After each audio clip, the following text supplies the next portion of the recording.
नमस्कार, बिहार के दंगल में आपका स्वागत है। मैं हूं आरिश अजहर आपके साथ और आज हम बिहार के दंगल में बात करेंगे रोजगार से राम राज्य तक।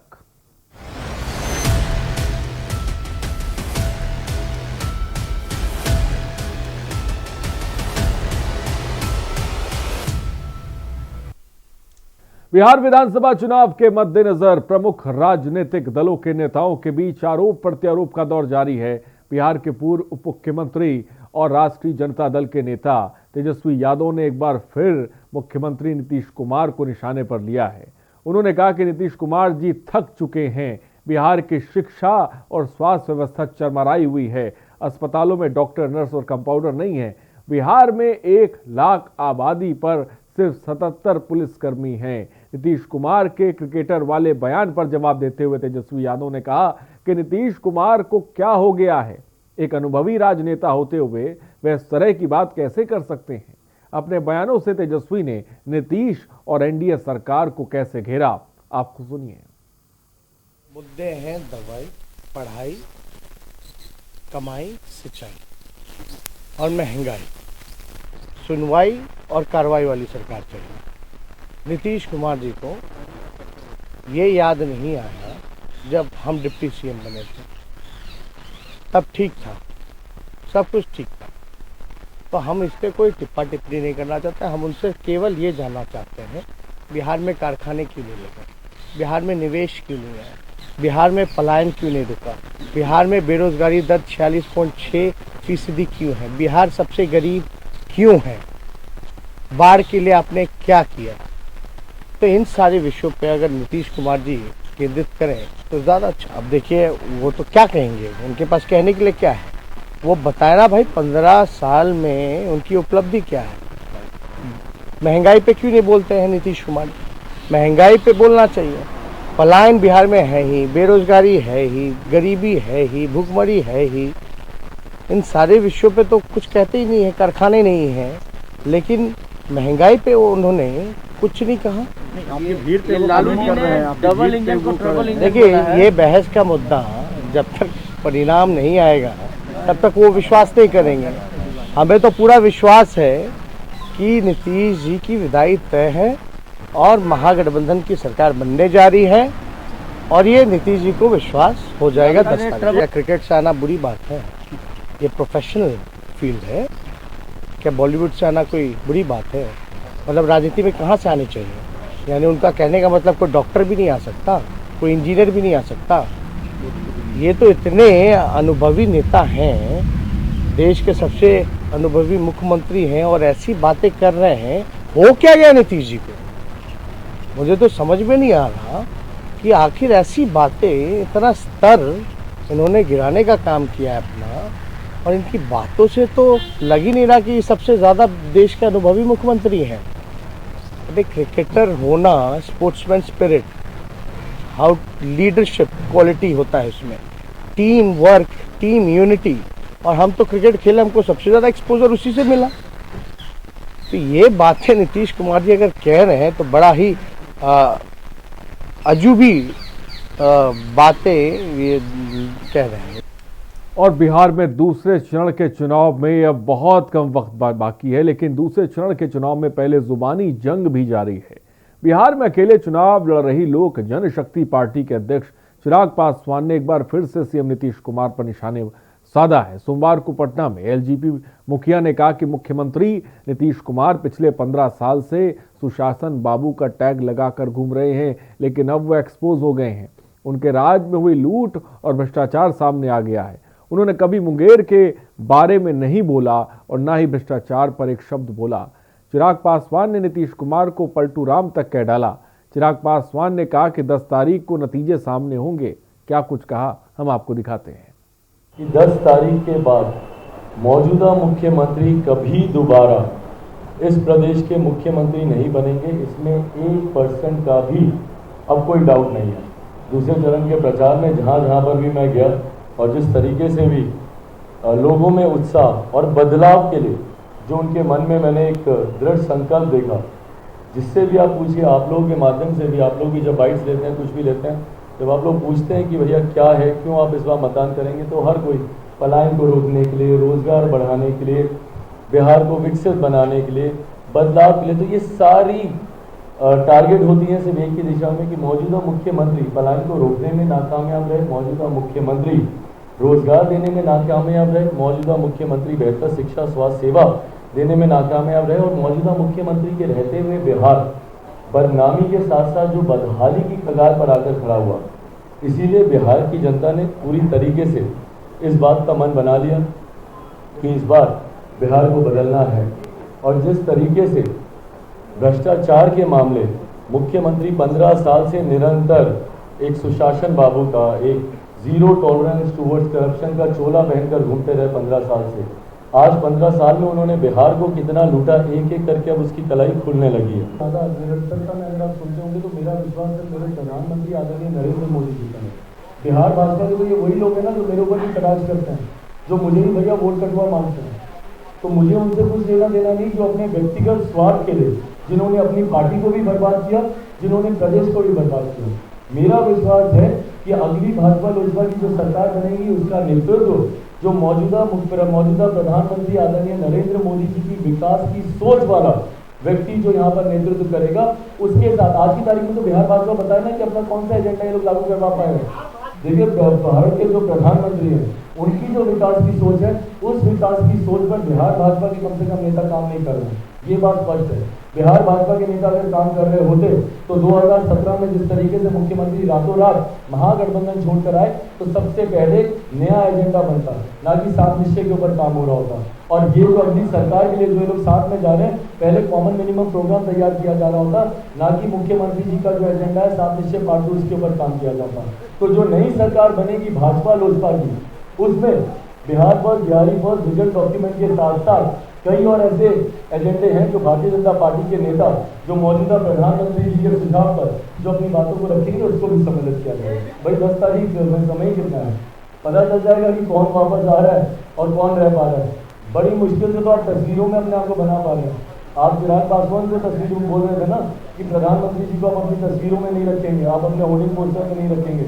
तो जिस चिराग पासवान को प्रधानमंत्री जी की तस्वीर लगाने से मना कर रहे थे, खुद प्रधानमंत्री जी ने मुख्यमंत्री जी को अपनी तस्वीरों से गायब कर दिया।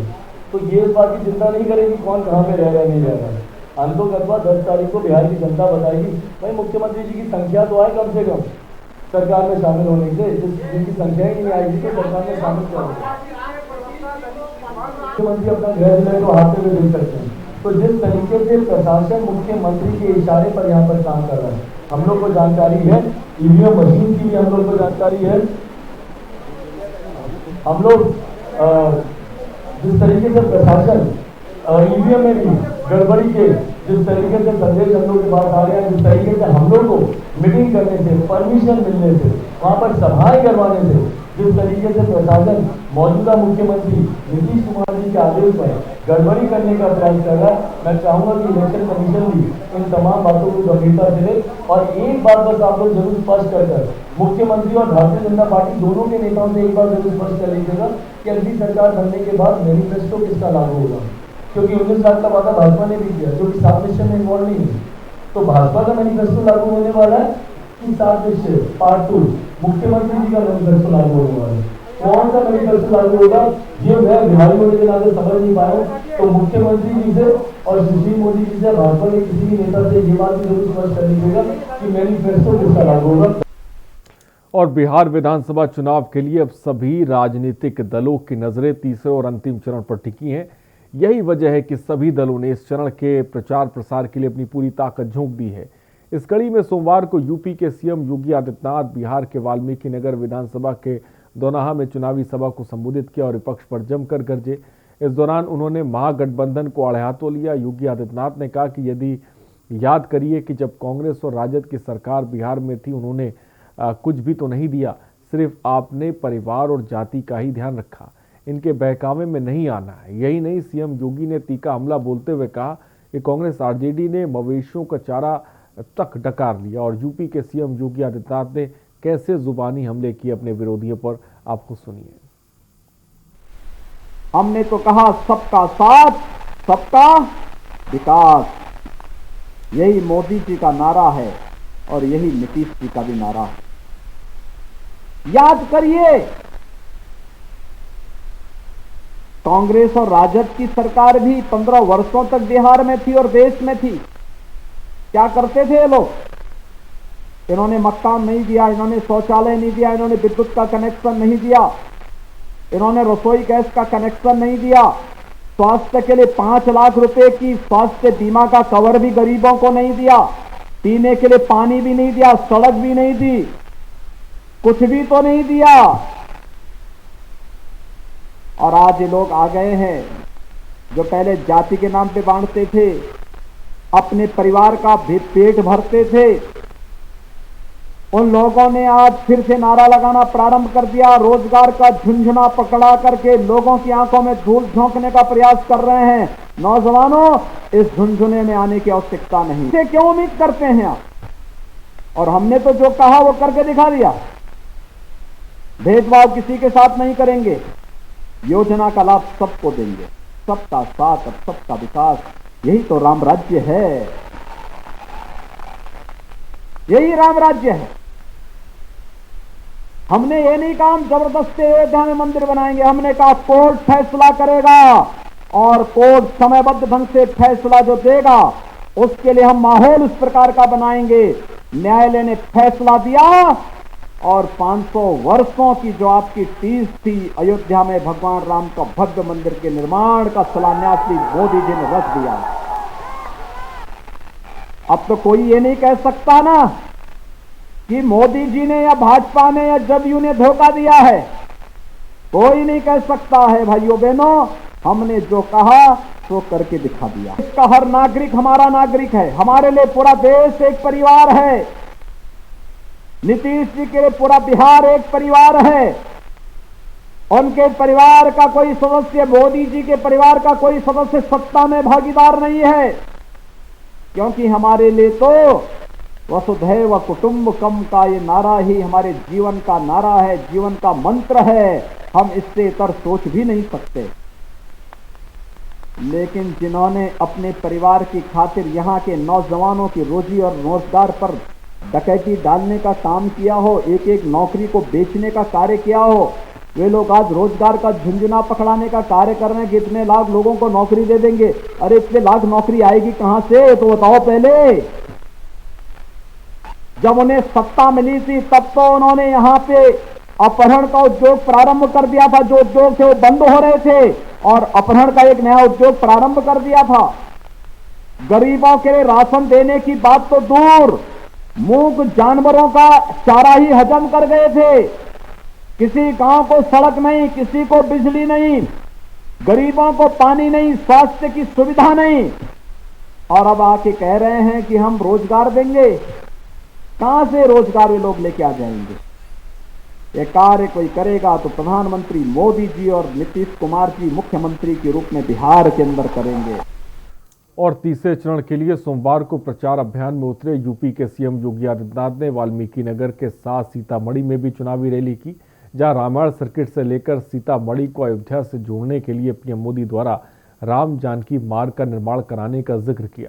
इस दौरान योगी आदित्यनाथ ने कांग्रेस के शासनकाल में आतंकी हमलों का जिक्र करते हुए भारतीय सेना द्वारा पाकिस्तान को पुलवामा हमले का जवाब सर्जिकल स्ट्राइक देने का भी जिक्र किया। सीएम योगी ने भारतीय जवानों के पराक्रम की तारीफ के साथ ही विपक्ष को भी घेरा। सीतामढ़ी की चुनावी रैली में सीएम योगी कैसे विरोधियों पर हमला करते नजर आए, आप खुद देखिए। 2014 के पहले देश के अंदर जाति के नाम पर, परिवार के नाम पर, मत और मजहब के नाम पर, क्षेत्र और भाषा के नाम पर राजनीति होती थी।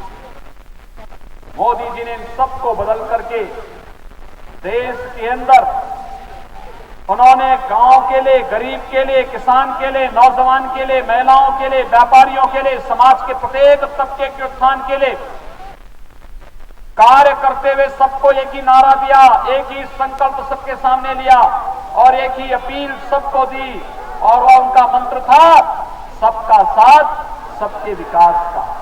बिहार आज एक विकास के नए कीर्तिमान स्थापित कर रहा है और उसको बनाए रखने के लिए हम सब आपसे अपील करने के लिए आए हैं।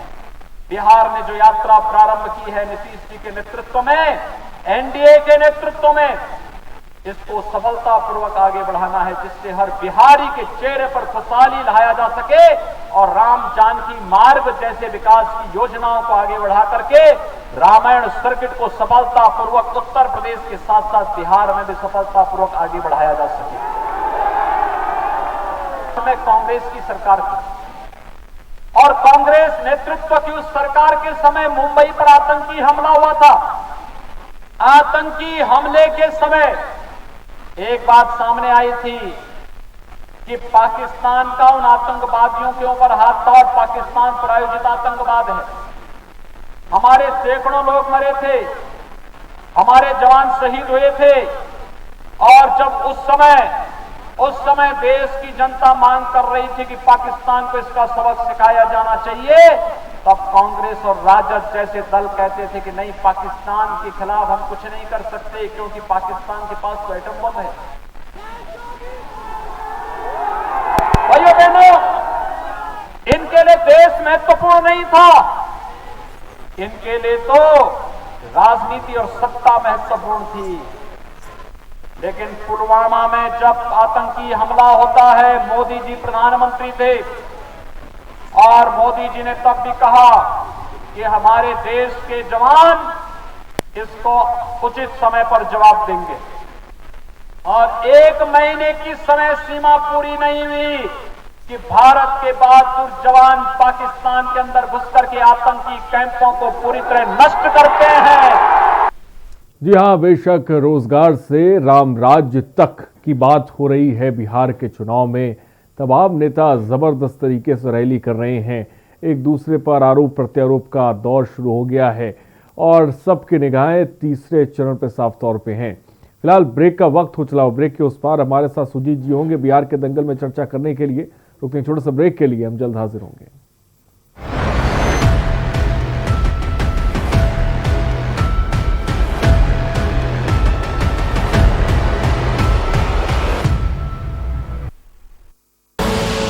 आप देख रहे हैं के न्यूज, खबरों का सारथी। आईपीएल पान मसाला, इसमें है शिमोगा की मशहूर सुपारी, केरल के बागों से इलायची, सोलन के जंगलों से उत्पादित शुद्ध कत्था, असली फूलों की खुशबू और प्योर चंदन के तेल से निर्मित 0% निकोटीन, 0% टोबैको युक्त आईपीएल पान मसाला।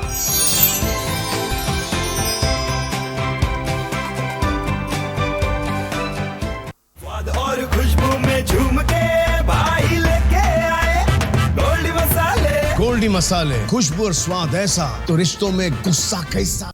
मस्त है, बड़े मस्त है, टेस्ट में भी लज्जत है। बावर्ची की सोया बड़ी, बावर्ची न्यूट्री सोया बड़ी और टेस्ट में बड़े मस्त है। आप देख रहे हैं के न्यूज, खबरों का सारथी।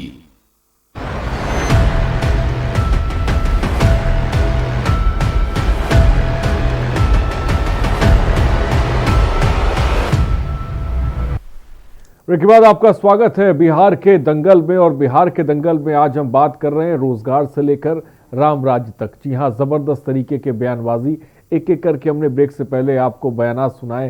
तेजस्वी यादव ने जबरदस्त निशाना साधा नीतीश कुमार के, उसके बाद चिराग पासवान को हमने देखा।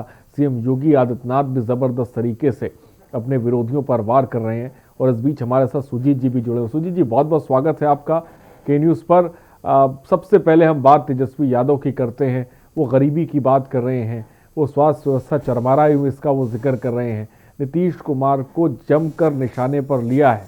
क्या नीतीश कुमार का कार्यकाल इसका जवाब दे सकता है, जिस तरह के आरोप तेजस्वी यादव लगा रहे हैं, जिस तरह से निशाने पर उन्होंने लिया है? देखिए आरिज, मैं यहाँ एक बात जरूर कहना चाहूंगा कि इस इलेक्शन में तेजस्वी यादव ने अपने आप को एक बहुत ही बेहतर तरीके से मजे हुए राजनेता के रूप में प्रस्तुत किया है, इसमें कहीं कोई शक नहीं है।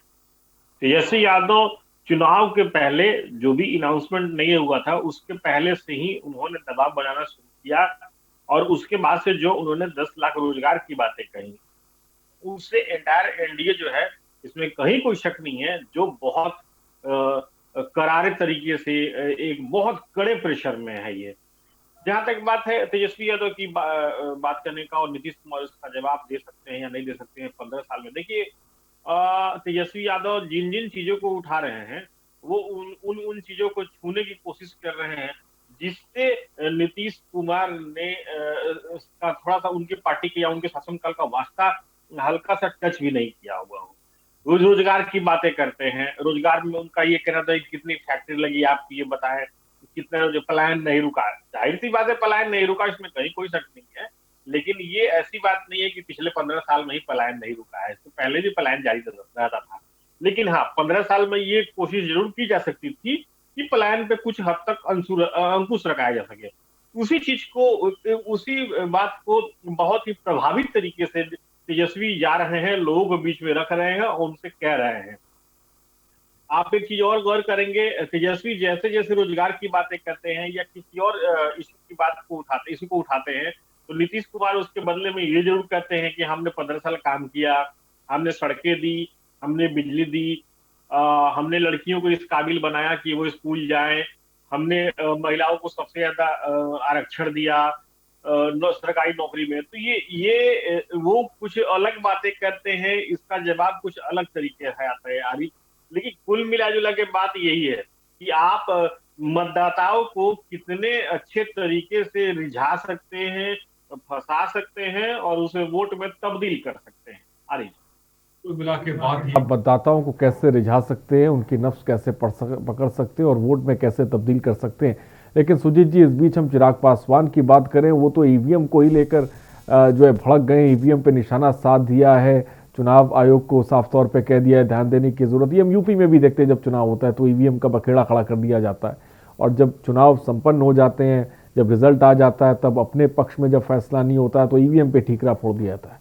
कहीं ऐसा कुछ तो बिहार में होता नजर नहीं आ रहा है कि कहीं ना कहीं ईवीएम को ही मुद्दा बना लिया जाए आगे ले जाके? आरिज, देखिए होगा क्या, परिणाम क्या होगा वो तो 10 को ही पता चलेगा। लेकिन मुझे ऐसा लगता है कि ईवीएम का जो इश्यू है ना, ये बहुत अच्छे तरीके से किसी भी मुद्दे को डाइवर्ट करने का मादा रखता है। ईवीएम का इश्यू इसके पहले देश के कई नेता उठा चुके हैं, कई चुनाव में उठ चुका है। देखिए, अगर जनता किसी को पसंद करेगी या किसी की तरफ अगर वोट देगी, एक तरफा वोट दे या सिंपल मैंडेट दे, लेकिन अगर वो मैंडेट दे रही तो जाहिर सी बात है ईवीएम उसी चीज को लाएगा। क्योंकि देखिए, ईवीएम को हैक करना या कुछ भी हो, चुनाव आयोग इसको पहले भी सब कुछ क्लियर कर चुका है, ये तो कोई नई बात है नहीं। इस बात से सब इस चीज को जानते हैं, कोई अनजान नहीं है। लेकिन मुझे ऐसा लगता है कि पहले ही ईवीएम पर इस चीज को कह देना कि हाँ ईवीएम जो है वो चुनाव आयोग देखे, या मुझे लगता है कि अपनी एक कमजोरी को कहीं ना कहीं थोड़ी सी दबाने की कोशिश है कि पहले ही ठीक है ईवीएम के ऊपर फोड़ दिया जाए और जिसे ये लगे कि हमारे पक्ष में मतदान नहीं हुआ है, भाई ईवीएम तो सेट कर लिया गया होगा। आरिज, साफ तौर पर तो ईवीएम को लेकर भी जो है बयान दिए जा रहे हैं, लेकिन इस बीच सुजीत जी हमने सुना जब सीएम योगी आदित्यनाथ भी ताबड़तोड़ तरीके से रैलियां कर रहे हैं, रोजगार से भाषण निकलकर राम राज्य तक जा पहुंचा है। अगर हम सीएम योगी के भाषणों को गौर से देखें और जिस तरह की वो अब बातें, क्योंकि राम राज्य की भी बात हो रही है, आतंकवाद की बात हो रही है, पुलवामा का भी जिक्र हो रहा है, इनके बयानों को किस तरह से देखा जाए, क्या ये असरदार होंगे? आरिज, योगी आदित्यनाथ की अपनी एक अलग शैली रही है, वो बिल्कुल ही स्पष्ट तरीके से अपनी बातों को रखते हैं। उनकी शैली, मुझे ऐसा लगता है बिहार चुनाव में, विधानसभा चुनाव में जितने भी नेता चाहे जिस पार्टी के हो प्रचार करने आए हो, उनसे अलग उनकी शैली है। स्पष्ट तरीके से बातों को रखना और कम से कम ये जानना कि वो जनता को कैसे बांध सकते हैं। उन्होंने कई चीजों को उठाया, उन्होंने रामराज की भी बातें की, उन्होंने राम सर्किट की भी बातें की, उन्होंने रोजगार की भी बातें की, बिहार में बदलाव की भी बातें की, न्याय के साथ बदलाव की भी बात की, सर्जिकल स्ट्राइक की बातें। कुल मिला जुला के मुझे ऐसा लगता है कि आप अगर मतदाताओं को तैयार कर रहे हैं तो उनको हर एक इश्यू के ऊपर छू के देखिए कि वो किन किन इश्यू से प्रभावित हो सकते हैं। और योगी आदित्यनाथ की जो पीपुल कनेक्टिंग पावर है, ये अपने आप में बहुत अलग है। आप इस चीज को गौर करेंगे कि जब भी वो उनकी कोई सभा होती है तो अपनी बातों को जिस तरीके से लगते हैं तो उतनी ही बड़ी संख्या में लोगों का रिप्लाई भी उनके लिए आता है। हालांकि ये चीज हर नेता के पॉलिटिकल रैलीज में होती है, लेकिन आदित्यनाथ एक चूंकि उनकी छवि एक स्पष्ट और बहुत ही आक्रामक फायर ब्रांड शैली वाली एक नेता की है, तो जितनी पुख्ता तरीके से वो लगता है, मुझे ऐसा लगता है कि जनता के बीच में रखते हैं और वो हर इशू को छूने की कोशिश करते हैं, जनता उनके बातों को जिसे समझ सके। आरिफ उस तौर पर सीएम योगी आदित्यनाथ भी रामराज के साथ तमाम बातों का वो भी जिक्र कर रहे हैं। फिलहाल इन बयानों को और इन बातों को मतदाता किस तरह से लेता है, ये तो फिलहाल आने वाला वक्त ही बताएगा। सुजीत जी, बहुत बहुत शुक्रिया हमसे जुड़ने के लिए और बिहार के दंगल को लेकर तमाम जानकारी देने के लिए। तो जी हाँ, रोजगार से लेकर राम राज्य तक की बात की जा रही है। तेजस्वी यादव हो, चिराग पासवान हो, या फिर सीएम योगी आदित्यनाथ हो, या प्रधानमंत्री नरेंद्र मोदी हो, या फिर राहुल गांधी हो, तमाम बयान हैं और इन बयानों को मतदाता किस तरह से लेता है, ये देखना इन सब के बीच बहुत दिलचस्प होने वाला है। उसका इंतज़ार आपको और हमको भी है। बिहार के दंगल में इतना ही। बने रहिए हमारे साथ। नमस्कार।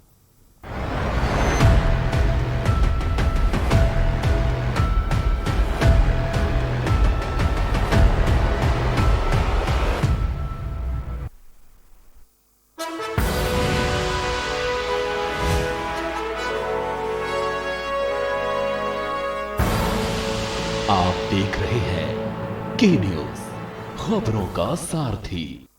लम्हे छोटे से ये जिंदगी से भरे